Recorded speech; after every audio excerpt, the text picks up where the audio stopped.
The Boeing Company was founded in 1916 by William E. Boeing in Seattle, Washington. Boeing's world headquarters is located in Chicago, having been there since September 2001. The building is designed with a vision of instant access to information by anyone from anywhere. Boeing has customers in more than 90 different countries. They are the industry leaders in commercial airliner jets. They are the world's largest designer and manufacturer of defense support systems, as well as being the world's largest provider of commercial and military satellites. Boeing has more than 157,000 employees in 70 different countries. In 2009, Boeing's total revenue was $43.7 billion, compared to their rivals Airbus, with a total revenue of $27.9 billion. Boeing's one simple objective is to make the world a better place. Their intention is to lead the aerospace industry into the next century. Boeing recognises that their pursuit of that vision has a significant impact on individual communities where they work and live. The term globalization is defined as a process of enabling financial and investment markets to operate internationally, largely as a result of deregulation and improved communications. To Boeing, globalization is extremely important, as that is where the success has come from. Linda here, speaking on behalf of a UK journalist from Essex to find out a bit more about Boeing. Hello and welcome to my first guest, Mr. Jim McNerney, Chairman, President and Chief Executive Officer of Boeing. Thanks for being with us today. Now, using the Pestel analysis, have there been any factors affecting the company? The public frame of mind regarding the outlook for the economy and impact of globalisation in particular has soured and is reflected both in opinion polls and in reduced political support for the extension of trade agreements and with other nations. Have there been any other issues externally that have affected your company? Well, issues such as increases in fuel costs, congestion, other environmental restrictions, plus insurance costs, and high security have all affected our company, but we're always trying to find ways to combat these issues. With me here, I have Richard Stevens, Senior Vice President of Human Resources and Administration. Thank you for coming today. Now, in regards to Boeing, what have been your main positives? Using the SWOT analysis, we've concluded that our strengths include being the largest aircraft manufacturer globally.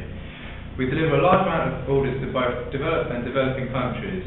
Additionally, we have strong international operations with customers in approximately 145 countries. And what kind of threats have Boeing endured?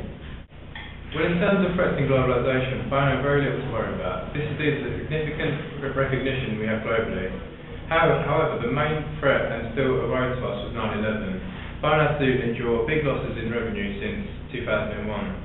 The demand for international tourism and delivery is increasing. However, this does not begin to even come close to the figures Boeing received beforehand. This is our third guest, Mr. Marlon B. Daly, Vice President of Sales for Boeing Commercial Planes. Thank you for being with us today. Oh no, it's a pleasure. Thank you for having me. Well, according to Boeing, how does your company cope with new entrants in your industry?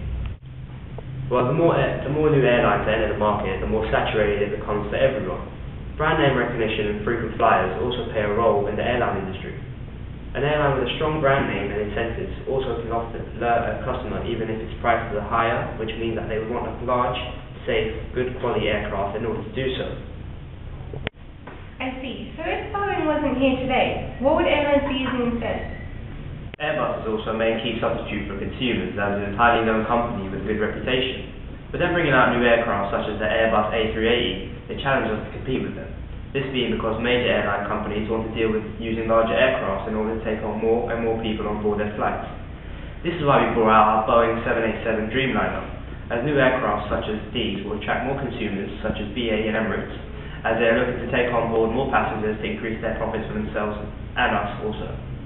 Last but not least, we have my final guest, Manager of Business Development and Strategy, Ms. Marie Taylor. Thank you for being with us tonight. Which type of management model is most suited for Boeing?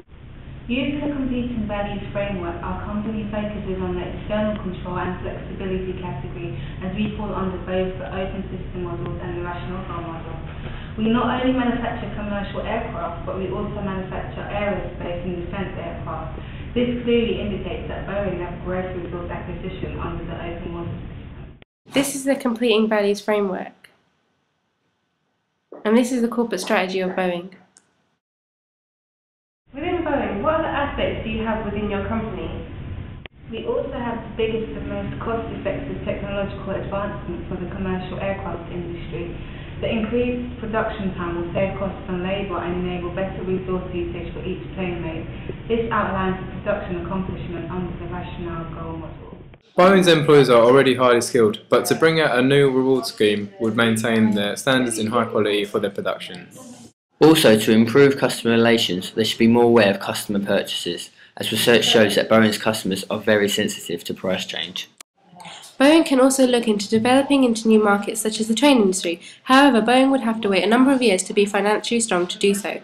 With this, they can be competing with the likes of Bombardier, who make planes and trains.